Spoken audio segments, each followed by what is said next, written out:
Hey, everybody, this is Alex and Ben. Welcome back to another episode of The Oregon Bridge.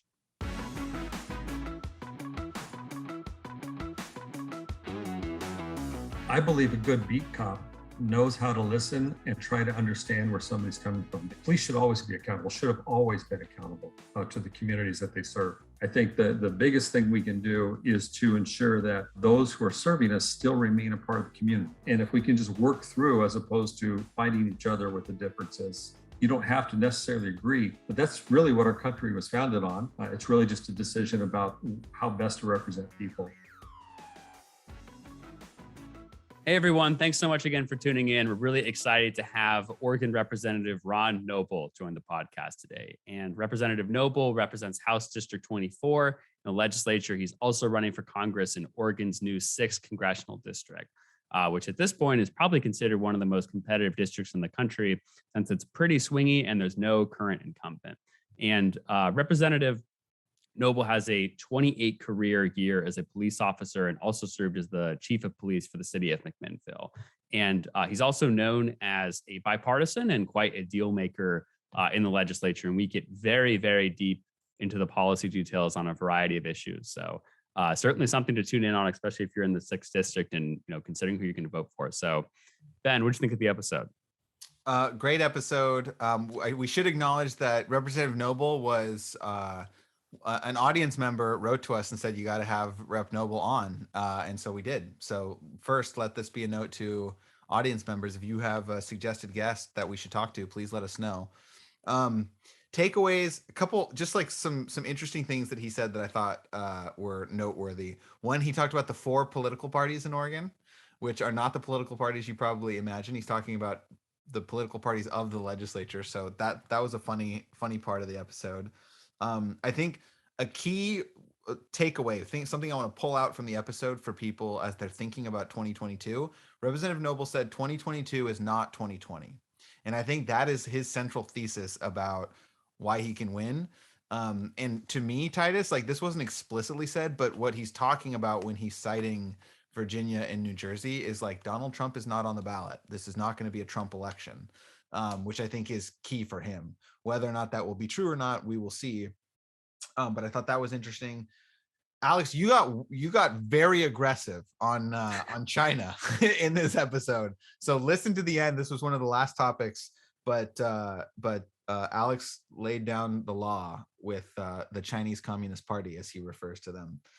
So that did happen. I've tried to get more foreign policy questions because as listeners have heard it, and just for full transparency too, Ben and I have been trying to book someone high up from the Trump administration or actually from the Biden administration. I'd love to have someone on there to kind of talk about the U.S.-China competition as well as how the role that Oregon plays in that. I know I've talked about it in a couple of the episodes, but yeah, most interesting thing about that response is he talked about working with China on climate change, and then also kind of pivoted to immigration, which I thought was interesting. One thing I will note for viewers, Ben asked a great question of the GOP's plan with healthcare, which, as all of you know, my views. I think that the GOP's views on healthcare are basically nothing. They they didn't even repeal Obamacare. Like we couldn't even get that done. Like that was an easy one, right? All we had to do was get rid of it. One thing, though, I will note that I thought was really interesting is he talked about pharmacy prescription benefit or prescription benefit manager reform. That's like a big no-no with the pharma industry. And that's also something that a lot of the House Republicans in Washington are actually talking about, is reforming that as well. And that was got Trump in a lot of trouble when he tried to reform that with the big pharma as well. So it's really interesting to see kind of like right and left converging on that issue from different perspectives, but like still trying to get to the same goal in terms of lowering drug prices. Before we wrap up and head into the episode, speaking of convergence of left and right, we do spend some time talking about criminal justice reform. He's obviously a former chief of police, law enforcement officer. He was a critical legislator when it comes to passing a whole suite. He said there are 25 total bills that they passed on criminal justice reform. He partnered with Representative Janelle Bynum, who is a Democratic legislator, and they worked together to get these through. So I thought that was an enlightening conversation about how he approaches politics and policy. Yeah, and I honestly took away from that episode. I by no means do I think he's like, far to the right, or I don't even know if he consider himself to be conservative. I think it's going to be very hard for Democrats, if he does make it out of the primary, to paint him as like a radical, pro-Trump, right-winger, whatever. Very calm demeanor, doesn't have too many hot takes, like very wonky when it comes to the policy stuff. So yeah, in terms of if the, as we've talked about, the red wave will come to Oregon, totally up in the air. I'm not fully convinced. I know some people are more excited than I am. But yeah, I thought that he would definitely make a great candidate heading into the general election for a swingy district like that. So it'll be interesting to see what happens. All right, everyone. Thank you again for listening. Please remember to subscribe, leave a review if you can. And we got one more episode before the holiday break, but we are planning at this point to release an episode every week, including through the holidays. So if you are traveling via car or plane and you need something to listen to, you can listen to our obnoxious conversations with elected officials in Oregon on your vacations. But thank you again for listening, and we hope you enjoy the episode. Well, hey, everybody. Thanks so much for tuning in to another episode. Today, we are excited to bring you congressional candidate and state representative Ron Noble. Representative, how are you doing today? I'm great. Thank you both for having me on the show today. Of course. And where are you at right now? Are you on the campaign trail? Are you home? Where's your current location? I'm home right at the moment. Yeah, campaigning never stops. And of course, we're getting ready for a short legislative session. So definitely staying busy. Okay, good. Yeah, it'll be a roller coaster, I imagine, until November. So try to stay afloat with that. Great. Well, so Representative, we know that you've had a long career in law enforcement, which we're going to talk about a little bit later into the podcast. You're obviously serving in the legislature right now, and you're running for Congress. Give us a little bit of background, kind of how does it, how'd your career in law enforcement move into politics? Well, actually, I'm going to back up a little bit. How does a guy growing up in an engineering family end up in law enforcement? We've got some bigger questions to answer here, Representative. No, I grew up in the area here in Polk and Yamhill counties, and actually went to college first to get a degree in engineering, and then had switched pre-med like people do back and forth into different areas. And one of my college roommates and I just talked about going to law enforcement. So an opportunity opened up. I had actually applied both in Washington County and then in Corvallis, and got hired in Corvallis first, and spent 18 years down there. Absolutely loved most every bit of it. Right, and then well, actually, Ben, we have to ask a very partisan question first. Are you a duck or are you a beaver? I'm afraid I am a beaver. Oh, okay. Oh. And actually, I'm not afraid. We'll just end the episode right now. I'm not afraid, but absolutely a beaver. I worked with the athletic department for a number of years as a liaison with the police department.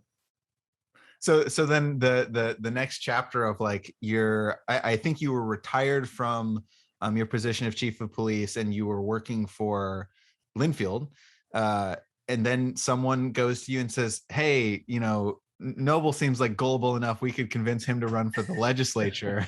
How did that happen? I did. I left Corvallis and came to McMinnville to be chief of police, and spent 8 years doing that. Retired and was recruited to go to Linfield, which is now Linfield University. And I just have to draw this out. As much as I love the Beavers, they still do hold the NCAA record for consecutive losing seasons.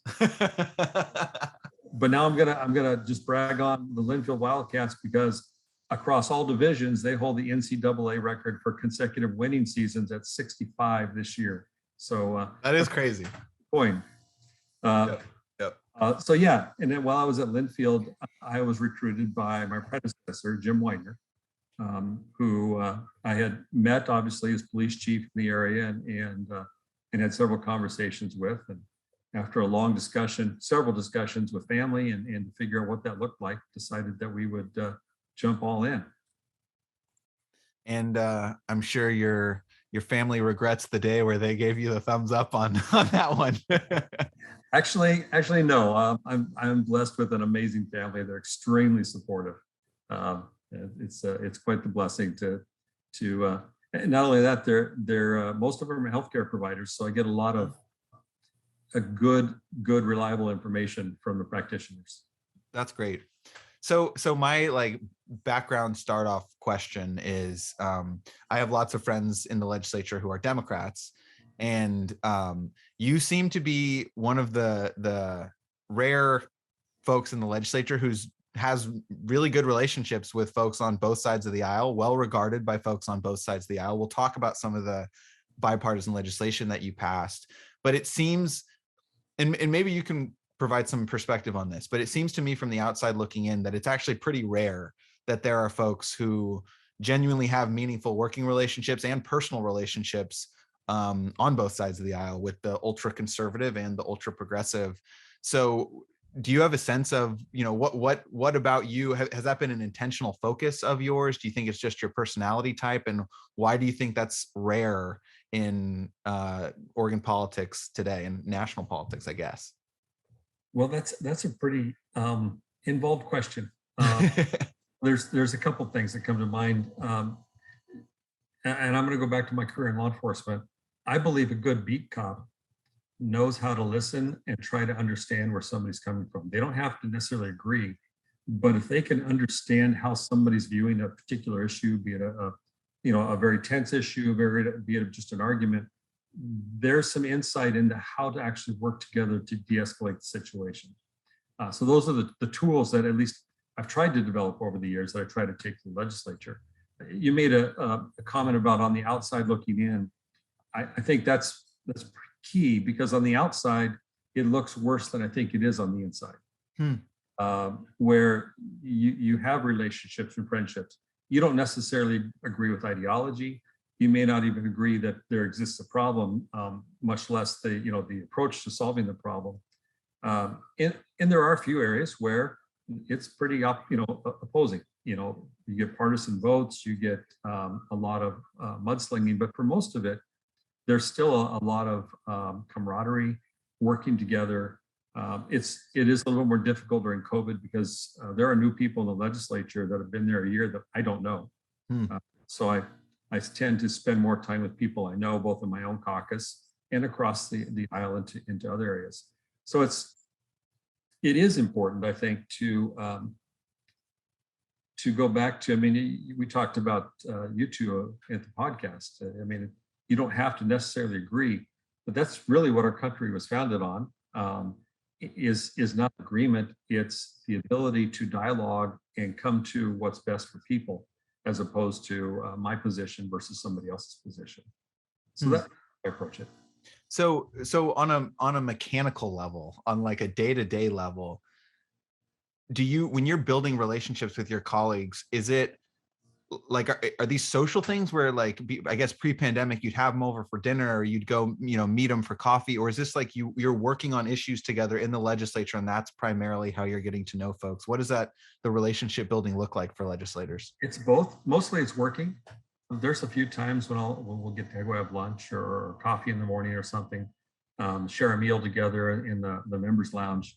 But I find that it's more how you do it. It's what you do in your job is important, but how you do it can be as or even more important in order to facilitate a relationship. I think most people outside of politics don't realize that they have friends across the spectrum. I have friends that have no involvement in politics. I have friends who are very far left progressive, middle of the road Democrat, middle of the road Republican, and far right Republican, libertarian, you name it. And family members that are split along those lines as well. And unless we're talking politics, we can enjoy a time of skiing, boating, fishing, hunting, and enjoy each other, which to me shows we have a lot more in common. And if we can just work through, as opposed to fighting each other with the differences. And I recognize there are some things that are fundamental. They may be moral issues, they may be ethical issues that we may disagree on. But not everything we deal with is a moral, ethical issue. It's really just a decision about how best to represent people and ensure that people are taken care of in the state.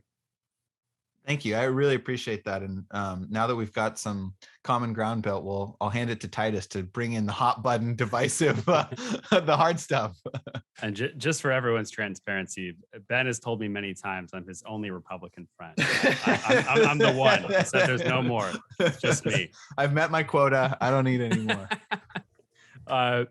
Great. So Representative Noble, with all your experience in law enforcement, we're excited to talk to you about different law enforcement, crime and justice issues that have both been popping up across the country, but I think especially in Oregon. And the thesis of our podcast is that national issues are heavily influencing what's going on in local politics, and we think, at least with this one, with what's going on in Portland, rising murder rates, rising crime rates, like Oregon is really front and center and getting a lot of outsized attention for this. But just to kind of start it off, with your background in law enforcement, there was a lot of calls in 2020, maybe even calls in 2018 about defunding the police or reforming the police, cutting back on certain units and things like that. I'm just kind of curious, with your background in law enforcement, what was your initial response to, some of those calls for police accountability, defunding the police, and things like that? It's different things. Sometimes we lump those words in together, from reform to defund and accountability. Police should always be accountable, should have always been accountable to the communities that they serve.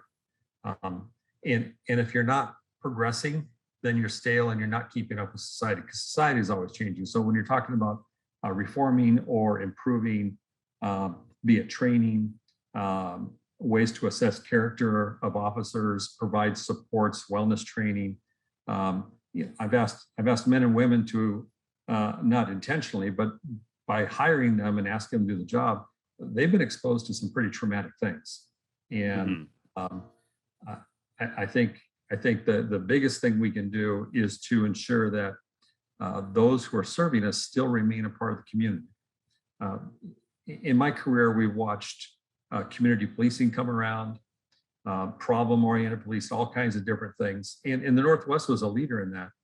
And now it seems like we're trying to push the police and separate ourselves, or separate the police from the community. We don't want them here. We don't want them in the schools. We don't. And sorry, just for people who might not understand, would you mind just defining, just broadly, community policing, kind of what that looks like practically? Sure. I guess the biggest way to do it is police interacting with the community, getting to know the community they serve, understanding the issues in the community, and dealing with not just murders and rapes and robberies, but dealing with livability issues. What makes this a great place to live, and how the police can facilitate that, not control it. I always thought, in McMinnville, there's a lot of tourism, and the police department shouldn't be on the front lines of tourism, but it sure can impact tourism by how we treat people who visit our community. And really the state's that way. So it's community policing would be, a school resource officer. The police officer's your friend. He's not someone to fear, and breaking down some of those barriers. So that's what we went through, in the 80s and the 90s. Right now, there's kind of a push to separate police, and we only want them when it really gets bad. We don't need them to do other things. And there's a lot that's contributed to that over time. I'm going to pick on just behavioral health issues. We did the right thing by closing down our institutions and essentially just warehousing people. That's not right. We need to integrate people back to the community, and I'm all for that. But when we did that, we provided no community support, no supports in mental health, no supports in behavioral health, no supports at all. So the front line to deal with people in mental health crisis became the police. And that seemed to be okay with people for a while, because we didn't fund anything new. We had a county mental health, we had some behavioral health specialists, but we added nothing to it as far as anything near the infrastructure of the institutions. So we're now at a crisis. We're a second generation into no mental health, behavioral health supports in the communities. And the police have responded to all of these tragedies, really, where people are in major crisis because we provided no supports to prevent the major crisis from happening. So I wouldn't call it defunding, but I also don't think the police officer should be the front line for somebody who's in a mental health crisis. Mm. The police officer will always have a role in those extreme crises where somebody's threatening to hurt someone else, a definite, what we call an imminent danger to themselves or someone else. But if we provide the right supports, then police don't have to respond. And so there is a shift in how we, I guess, sometimes in the Capitol, how we go upstream to prevent it from happening to begin with. So there is an opportunity there as we're dealing with police. It's really important that we continue to move on. We develop skills, new de-escalation, society change, generations change. So we need to continue to increase our skill level. At the same time, like I said, wellness training. And then we have, and this one is near and dear to me. The police are really part of a larger group. They're just the most visible part. One of the things that I get irritated about is when, be it legislators, county commissioners, city councilors, separate themselves from the police department as if they're their fourth branch of government. And I can tell you that no police officer out there can do a thing without the authorization of the legislature who makes those laws, the city councilors that create city ordinances, and then authorize who can get hired and fired. So it really is a government at all levels issue. It's not just a police issue because there's no authority to do anything without the people's authority through the legislative process or the city councils. We just had an interview with former Portland City Commissioner Steve Novick, obviously a Democrat, who said some similar things to you about how he drew a parallel between, he's like, there's a lot of times where firefighters have to respond to a call where you don't actually need a fire engine there, for example. And he drew a parallel there and said, there's a lot of times where police will respond to a call where you don't actually need an armed police officer there. You need some other professional. So he's talking about trying to modernize what it probably wouldn't be called a police force, but the group of people who respond to emergencies look like. And I think, were you going to say something, Representative? What I was going to say is the thing about emergencies is you really don't know what you need until you get there. Right. So you've got a wreck on the highway. They've got an engine because there may be a fire. They've got an ambulance on the way. And until somebody gets there to say, no, we don't need that, all of that apparatus is on the way. And kind of like the same with a police officer, if there's been some talk about having some intermediary, maybe someone that's unarmed, no uniform shows up or whatever else, but you still don't know what you're getting into. So the hard part is the image right now of law enforcement is always extreme.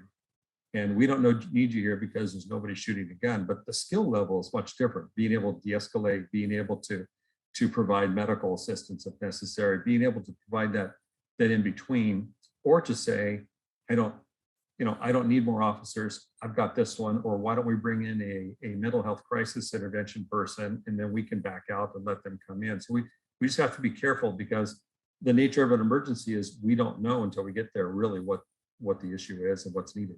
That's a great point. But it kind of transitions into what I wanted to ask about, which is the bipartisan reforms that you passed through the session. Mm-hmm. I think this was 2020. This was the last long session, wasn't it? 2021. Yes. So this wouldn't be an issue that you would expect could be bipartisan because it's a cultural touchstone issue. It's a political touchstone issue. Obviously, Donald Trump used this in his election. Democrats have used the opposing narratives in theirs. But in Oregon, you as a Republican, and I believe Representative Janelle Bynum, a Democrat, kind of came together and passed a suite of reforms on a bipartisan basis. So we'll talk a little about that. But first, can you explain what was actually involved? What were the policies that were passed in this suite of reforms? Well, I can talk about subjects because we had, 16.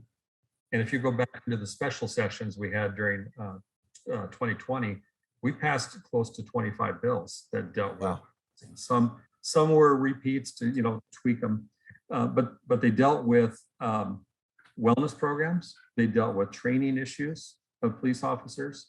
They dealt with, some of them was to bring Oregon into line with federal law. And let me give you an example there. Oregon's statutes regarding use of force and when an officer was allowed to use force or not allowed to use force were so outdated that I never learned them in my career. And I was on for 7.5 years. We used federal case law because federal case law obviously made our statutes totally obsolete. So I didn't learn what Oregon law says about when you can actually use force on somebody. I used it based on Supreme Court, Circuit Court, and Oregon Supreme Court rulings. So we brought stuff up to date. We brought our statutes up to date and continue to bring them up to date. We brought in, and this is, I think this is important, is some sort of accreditation for agencies. Your hospital that you go to is accredited. If you went to college, that was accredited. And there are accrediting bodies out there to ensure that agencies are following and keeping up on best practices. Some of that change and growth that we talked about earlier. So now that is a law that will be implemented. We talked about use of force from crowd control. What is a riot? Our riot statute was developed decades ago, and it created violations that had no, it said an officer could cause something to happen, but there was no crime that actually was committed to allow that to happen. It was really inconsistent. So we tried to clear that. And it was a tough thing to clear up because obviously we had dealt with some riots. Protecting people's ability to protest, which is a constitutional protection both federally and state, yet protecting also the safety of people who are protesting. So, and how do you respond to that? Is what's necessary from a riot control? And I think Portland was a good example of the issues we dealt with. There's policy within the agency, there's state law, and then there's federal law. When everybody gets together, all those intermingle, and you have different agencies enforcing different laws based on how they're authorized and what their mission is. So we tried to clear that up as well. So and then we talked briefly beforehand, but hiring and then termination. There are some really, really good men and women who have poured their heart into serving their communities. But because of vicarious trauma, because of life and different things that happen, maybe 10 years in, they're no longer suitable to be serving in that capacity. And that's not dishonorable. That's just the result that happens in the military. Maybe the point man, after a few years, is no longer point. Maybe they're doing something else. They move into a different assignment.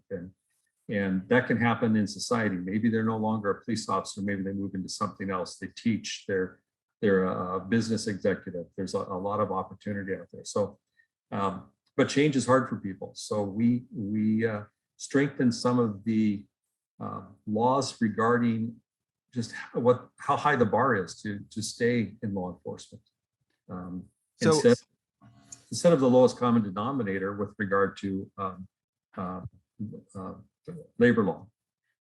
It's a fascinating topic, and I have several questions I want to ask, but I'll keep two follow-ups and then I'll hand it back to Titus. My first is, when you were going down this road, and basically, you were the point person on this legislation on the Republican side, did you have folks in law enforcement reach out, say, what the hell are you doing? Like, we don't like these policies. Or alternatively, why are you working with these people who are trying to defund us and who don't think that police should exist? Like, did you have to deal with folks who saw you as an ally that, felt like you were crossing over by working with the other side, or did that not show up? I'm sure there were people that thought that, but everything I worked on was in conjunction with the Oregon Chiefs of Police and the Oregon Sheriff's Association. There were a couple things that probably the rank and file officers and the unions probably disagreed with, but we were all on the same page. And really what made it unique, I was not pitted. I did not have to vote yes on any bill that I did not have the backing of my former colleagues as chiefs of police and sheriffs, and most of the time district attorneys as well.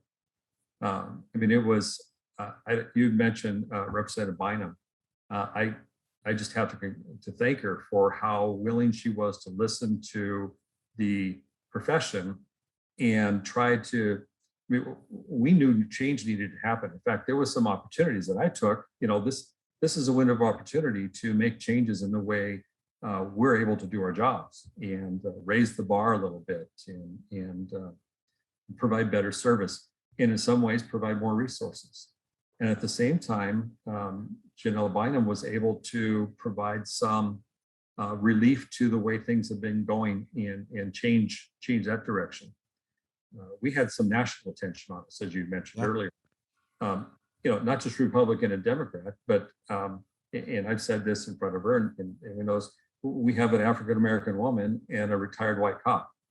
And we were able to actually put the stereotypes aside and figure out what's best for the state of Oregon with regards to public safety, minorities who have been maybe marginalized over time, and continue to improve where we are as a state, as opposed to overreact and have long-term negative consequences. That's overreact either side. She had people that didn't think she went far enough, people that thought I went too far. So that actually was my second follow-up, was obviously 2020 and the disruption, and part of that conversation was about reckoning with America's history of racism. And that was part of this defund the police movement, was actually rooted partially in very high profile examples of racist acts, or perceived racist acts, or acts where African Americans or other people of color were victims of police officers. And as you mentioned, you're a white man. Alex and I are both white men. But I wonder if the process of legislating, which is a months long, you're talking to a lot of people, you're hearing personal experiences from people who disagree, who agree, etc. I wonder what, did you learn anything about the intersection of race and public safety or politics? And I wonder if you did any reflection about like your own identity and both in terms of race, but also as a police officer, and how you brought that into these conversations. I think you may have spoken about this at one time, but I was just curious about the racial dynamic of criminal justice in general and policing specifically, and how that showed up in the legislative process. Sure. I think that's a continual thought process, not just as a legislator, as a police officer. Well, I said this on the floor of the House. There's no way I ever will experience what a person of color, a male, female, experiences. It can't happen. I can listen, I can learn, I can try to understand, so that I'm understand the decisions we make and how they will impact people who have totally different experiences. I have some friends who have shared their experiences. Interestingly enough, they've been, I have friends who have been friends for decades, and who finally shared some experiences they had and they didn't share them with me when they happened.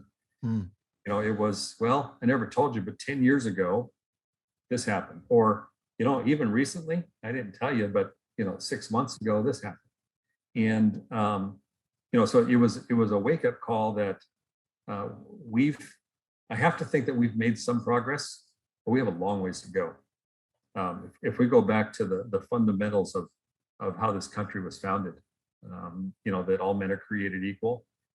I think if just declaring it isn't enough, it's been a couple hundred years and we still have work to do. I think we need to not give up. The one thing that there's always tension.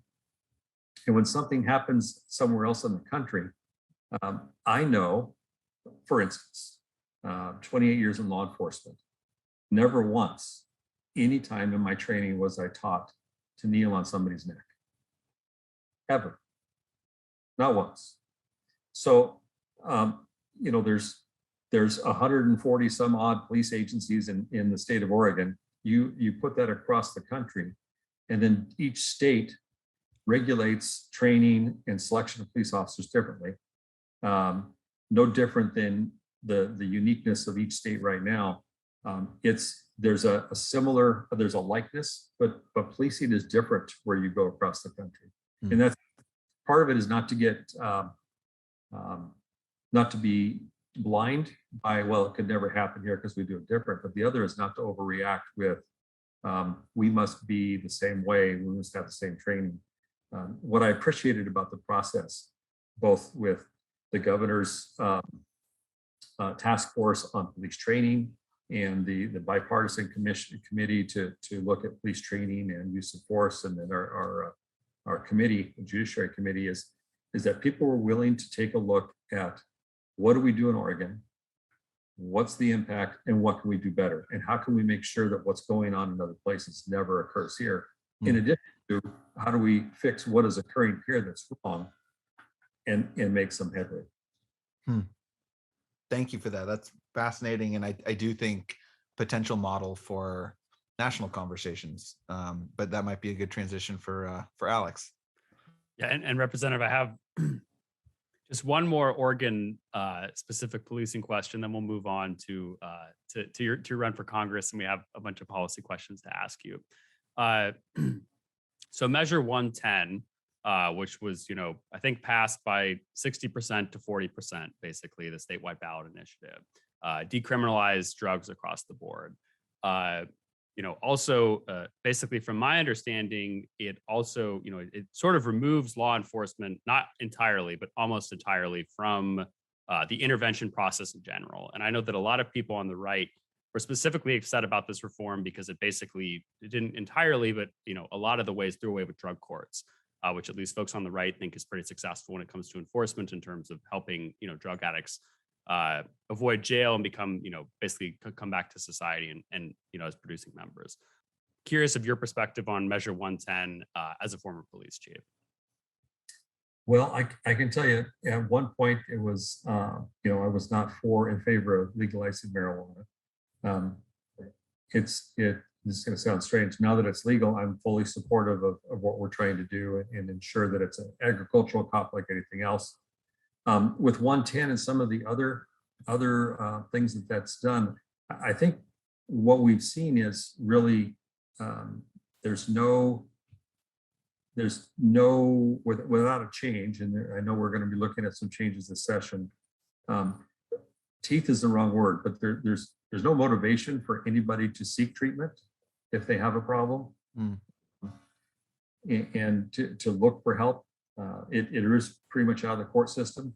The other thing 110, I think, has brought about, if you've looked at what's going on in Southern Oregon, and I can't blame it all on 110, but Southern Oregon right now has a crisis going on with cartels and marijuana grows, human trafficking, both human sexual trafficking and human labor trafficking. If there's something to take away other than the details and logistics of trying to fix 110, and the legislature is a little bit limited because it was voted on by the people. So it's but I think the message there is we have to be careful that if we legalize something, that doesn't mean that bad things won't happen anymore. That the crime will go away.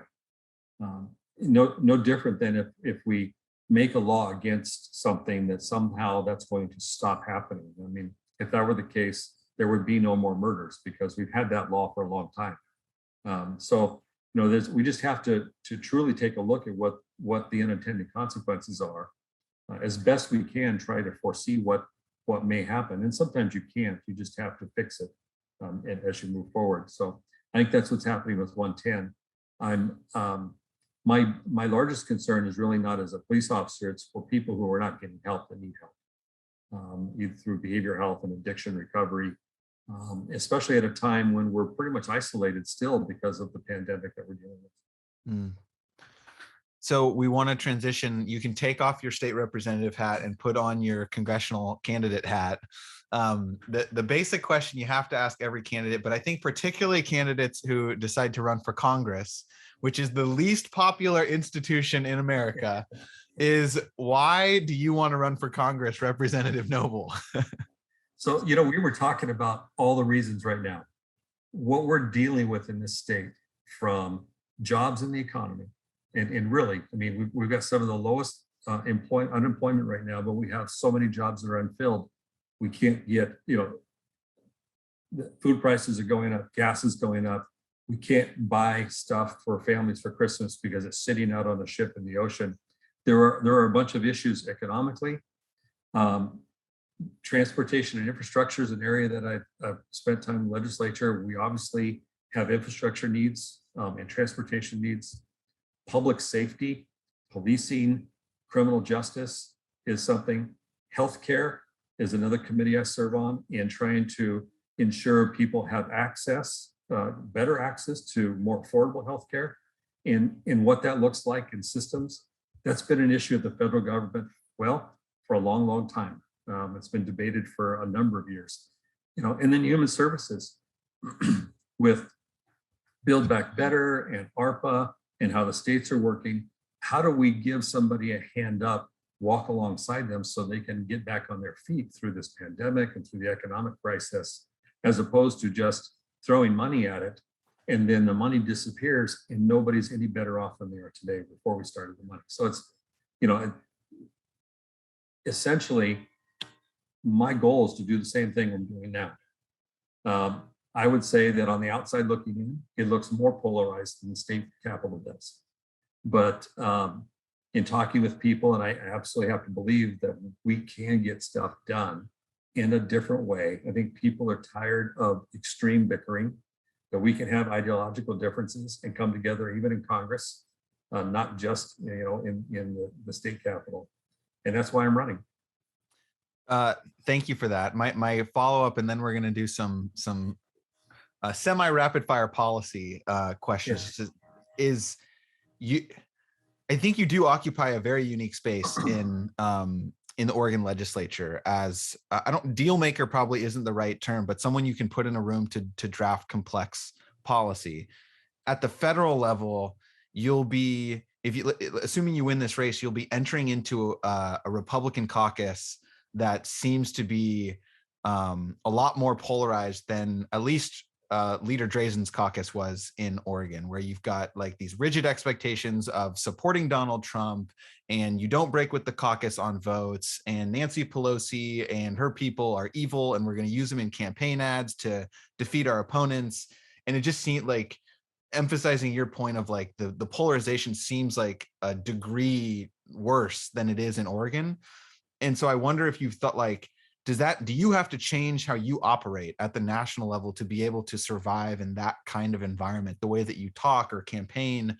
Have you thought about like what the transition to the national stage and to a different, political caucus than you have in Oregon, what that might mean for you and how you approach these things? I think what it means for me is actually using the skills I have to observe and watch. Try to understand and then figure out how to navigate. You can't take too long to do that because you only have a couple of years that you're up for re-election. Right. But that's the same way in the state house. You sit back, you watch, you analyze, and you figure out where you fit in. And you asked if I was going to change. No, we didn't get into this part of my background, but I've got 5 kids, 9 grandkids. No, I have to look them in the eye when I'm done and say that I'm the same person that raised you and that that you trust your grandkids with. So I understand that dynamic, but let me throw this back. I suggest 2022 is a different world than 2020. And Virginia and New Jersey has given me hope that is the case. That there are people all across the spectrum. I mean, the Democratic Party is split, and in a lot of sense, the Republican Party is split. Even in the state capitol, I still like to refer to it as 4 political parties. It's the far left, the mid left, the mid right, and the far right. And that happens in DC as well. I think, and I have to be this way, and this is just the way I am. I'm optimistic that we will, at some point, we'll still have the loud voices at both extremes, and that's fine. That's part of the process. But there's a rational group in the middle that will still get together and form policy. And, you can't discount the extremes because sometimes they're yelling for a reason and they need to be heard and they may have a good idea, but it's the collective that makes us move forward. And I just have hope that and really a lot of encouragement through what I've seen so far in the country that we're going to move in the right direction. The party's going to heal, in specific, Republican Party, and I'm going to guess that the Democratic Party will as well. I mean, we watched essentially a stalemate and a showdown, but just between Democrats, while Republicans are waiting for Democrats in the House to make a decision. So, it's not unique to just Democrat versus Republican. But we're going to have to start working together as a group of people to do what's best for all of us. So you did say that 2022 is a different year than 2020, which I'm hopeful for in one very big way, which is with COVID. Now, I'm not particularly optimistic about that, as I'm sure you've probably been following the news. The Omicron variant, or however you pronounce it, is on the rise. If I'm not mistaken, New York City actually just recorded their highest daily number of cases on record. Cornell University recently also went back to online learning after 900 people got COVID who are vaccinated. And the interesting thing about this to me is there's been polling that shows that it's not just Republicans that are exhausted with sort of the life changes in COVID. It's also a majority of Democrats that are they literally define the poll as exhausted. Who obviously people define that a little bit differently. If you were in Congress, or if you got to write legislation, kind of make the rules around COVID, what's kind of your approach to it? Like, do you think that we're being too cautious right now, that we should get rid of mask mandates, there shouldn't be vaccine mandates and things like that? Do you think that we're not being cautious enough? We should go back to lockdowns. What's kind of your approach to COVID? So I told you that my family are healthcare providers. So you better have a good answer on this. It better be a flawless answer. It won't be flawless. It won't be flawless. But I've got a son who's in charge of the vaccination process at where he is, and so it's I understand the dynamic. I think we're going right at the very beginning. Alex, you said just waiting for this to get over. I don't think we're going to get over. I think where we are is where we are. We've got to figure out how to adapt and start interacting with people again. I think the masks, we should probably look at it more like Japan does and some other countries where I choose to wear a mask because maybe I've up with a cough, and just out of courtesy for you, because I'm going to be around people, I put a mask on. It's not a sign of defiance or compliance. It's a matter of just common sense and being courteous. Vaccination, I live in a multi-generational household. Some of us are vaccinated, some of us aren't. So it's just understanding different people's opinions. I have to just mention the Democratic governor in Colorado, who said, okay, enough. Now, I don't know that I like everything the way he said it. It's almost like, hey, if you're not vaccinated, too bad. But it's almost like he did what Kristi Noem did and said, hey, here are the rules, or here's the dangers. Here's all the information. You're adults, you make up your minds. I think we need to get back to encouraging people to be civil and understanding that it's okay if people are fearful, and it's okay that people aren't fearful. All you have to do is have some respect to show some kindness to one another. And if I'm around people who are fearful, mask up. If I've got a cough around people who are not fearful, why wouldn't I wear a mask to protect them? So I think we've made it too much about politics. If you want to know if you should get vaccinated, go ask your doctor. Well, so that, to me, what you said, I find compelling, and I need to look up Governor Polis's remarks to find out what he said. But I was listening to the governor's press conference today with OHA, and they were talking about how their modeling is projecting that Omicron is going to lead to higher hospitalization rates than even at the peak of the Delta surge. And how that's going to force hospitals to make decisions about who gets care and when, which is really a terrifying thought. And so that's that's the balance that, like, part of me is like, you know what, if you're unvaccinated and you're choosing not to be, that's, you know, that's up to you. But then their actions are going to impact people like my dad, who's done everything right, doesn't leave the house often, got vaccinated, got the booster, always wears a mask when he goes out. And has some other underlying health issues. And if he has to go to the hospital and he can't get care because there's a bunch of people who think that the vaccine is a microchip and blah, blah, blah, blah, blah, like it's impacting more than just the people making the decision. So that's the piece where I want, like, doesn't there have to be some sort of, and I guess you're sort of trying to get to this, like the sense of community and understanding about your actions impacting people beyond just yourself. It's more than just a individual liberty or individualism question. Well, there's government. I mean, truly at its core, government exists to find that line between personal liberty, totally unlimited. You just do whatever you want, and the collective good. You know, be it we build a wall around the city and we hire a night watchman and we make sure that we're not victims to natural selection between something else that's more vicious than we are. And then we talk about, if we're living in community, what's important? Speed laws, behavior in certain areas. I mean, there's that is the question. That is the role of government. So how do we define this one? I think at some point we've actually tossed all of those decisions to government. There used to be just common courtesy. And it's almost because of the pandemic that courtesy now becomes an executive order or legislation, as opposed to, and like hurting feelings. We're legislating whether or not people's feelings should get hurt. Well, what happened to just being a courteous person and kind, as opposed to someone telling me what I can and can't say? So there's, I mean, I'm going off on a tangent, but really we're not going to get rid of the pandemic. We've got the common cold. We've always had the common cold. This is like that on steroids. It's not polio that we're going to eradicate. If anything, I think this COVID pandemic has exposed a lot of areas of weakness, that either areas that we've neglected that have become apparent in Oregon, be it our lack of readiness to respond to unemployment or renter assistance, or being able to implement policies. And it's not just in government, it's exploited everywhere else. So we're going to have to figure out what life looks like moving forward. How do we navigate this? Do we live isolated because government tells us to?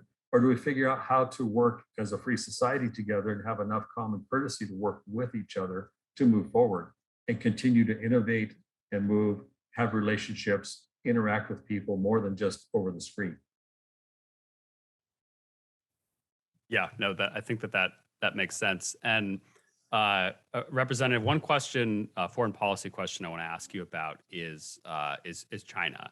And I've been pretty clear both in my writing and just kind of on this podcast. I think where we see the Chinese Communist Party today is really close to where we saw Nazi Germany in the 1930s. And I think that, you know, obviously the U.S. and China have tensions in a number of places. Can you explain what you mean by that? Because that was a bold statement that I have never heard you make. Tell me more about what you mean by that.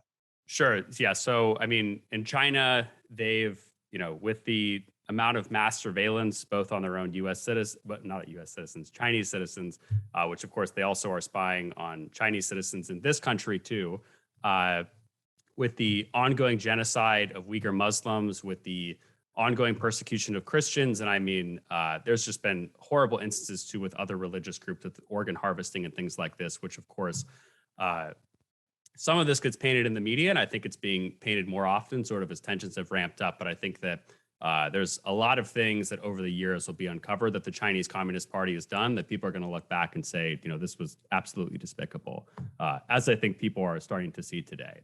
But the question that I want to relate specifically to Oregon, because we could talk about U.S.-China relationship, national security, all that sort of stuff, is Nike and companies like Nike and Adidas have gotten in a lot of heat, both from members of Congress as well as from activists locally, for I would say saying nice things about the Chinese Communist Party and China in general.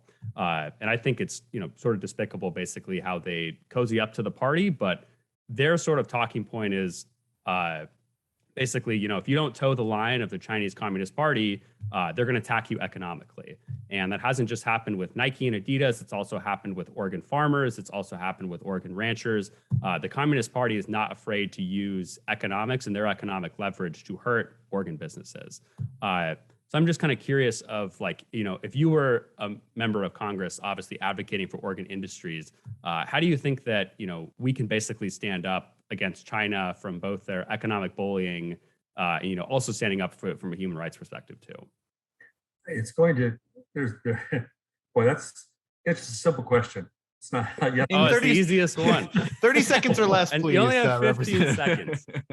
So first, I think it's gonna impact us on a bunch of levels.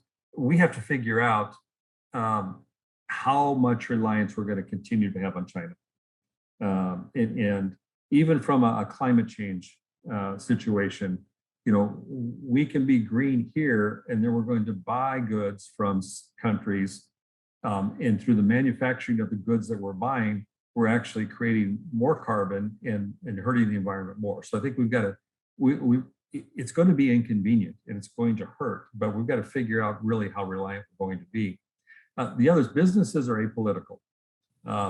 It may be the common, in Oregon, it's like, okay, business is for Republicans, labor's for Democrats. That's not the way it is. Businesses are apolitical. Businesses will support whoever is going to help their businesses succeed. And that's just the nature of business. So we're going to have to figure out what our role is in how that works on a worldwide scale. And which plays into the larger question of what's the US's role now throughout the world. It took a very strong role and it seems like go back and forth where we need to be there and we need to fight communism, and then we back up because people here say, no, we need to stay out of other countries. We need to figure out what is our role. Is it a passive role? Is it very active? Is it only when an emergency exists, or are we constantly engaged? We have a lot of turmoil right now in the United States, but putting this in perspective, and I'm not trying to bring up a whole nother topic, but I am. What is it about this country where someone is willing to risk their lives instead of waiting 20 years to get into this country legally, to risk their lives crossing a border where they could be killed, they could be, and then they're going to live in a country that's going to marginalize them and punish them, and they have to stay essentially in hiding throughout the rest of their lives. And in that life is so much better than what they're leaving. We're just going to have to figure out how do we treat people here, and what is our role throughout the world? And is that, I think we have a collision if the climate is truly changing, like some people say it is, the United States is not the one that we have to worry about. So what is our role there? So I think we're going to go through a time of transition. I don't know if it's during my generation. Hopefully it's sooner than later of what is the United States? How does it fit into how sovereign are the states? But what is our role collectively in the world again? How does that work? Well, Representative, thank you for, we covered a lot of ground here in this podcast, and we appreciate your indulgence. My final question before we close is, you talked a little bit about healthcare, and you served on the healthcare committee, and you've clearly got healthcare ties in the family. The GOP is notoriously famous for lacking a healthcare plan. During the Trump years, the healthcare plan was essentially repeal Obamacare, repeal Obamacare, repeal Obamacare.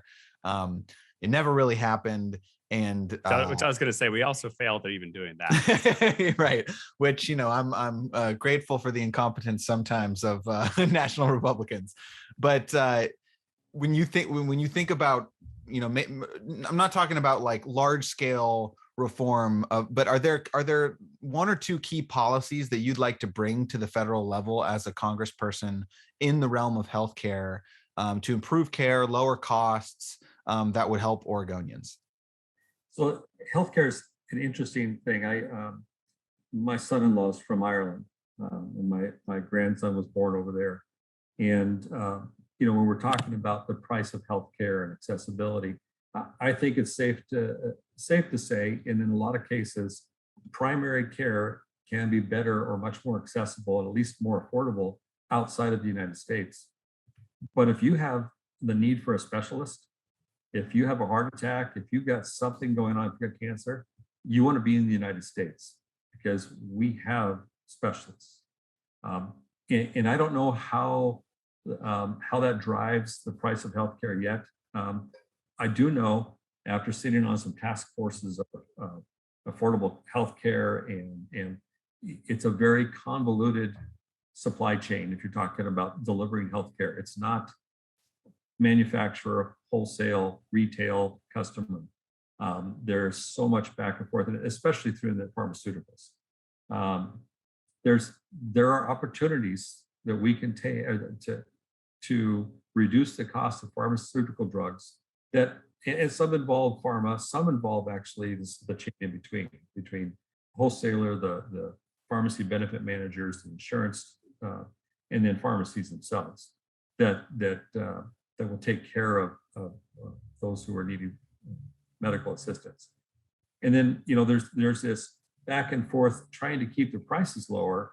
By doing that, insurance companies will come out with what they call step therapy, where a physician's going to say, I'm going to prescribe A to you.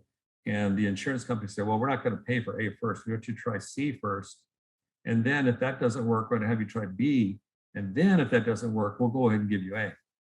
And, I go to a doctor because I want to know what they're going to prescribe, not what the insurance company is going to prescribe. So there's some things there that is in place to be a cost-cutting measure, but it's also a healthcare access measure. So there's some things we need to balance out. Pharmaceuticals is something that I've been involved with for the last several years. The transparency bill, which was a four-party bipartisan bill with Rob Dose, Steiner Haywood, myself, and Dennis Linthicum. Four-party sponsors, and those were the four extreme parties. So and we've had some success simply by shedding sunlight. We've seen the price of drugs slow down as far as the amount of the increases. We may have some ways to go. I'm not a price control person, so I don't know that we'll have more bipartisan stuff. I think there's some things we can do with PBMs to change the way pharmaceuticals are delivered, which will then make them cheaper. The other thing with healthcare, just in general, that the discussion that's going on in Oregon is universal healthcare or single payer healthcare. And I will admit to you, healthcare is not a free market. As soon as it hasn't been a free market for a long time. I think we need to introduce a free market concept, but at the same time, if we go into a single payer or a government provided healthcare, the fear that I have is that it's Medicaid for everybody. And if Medicaid works, then maybe legislators should be on Medicaid,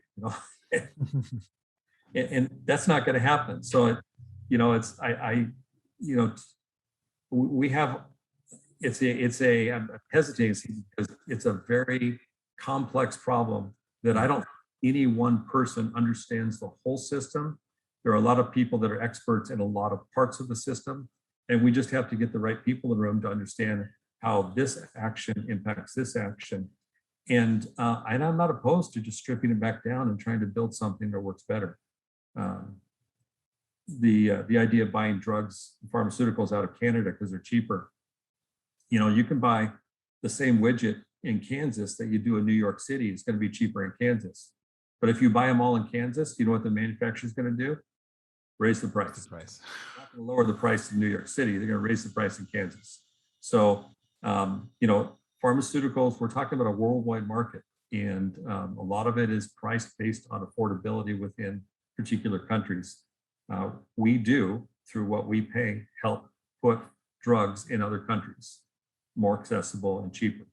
And so if we start changing that dynamic, it will have an impact around the world.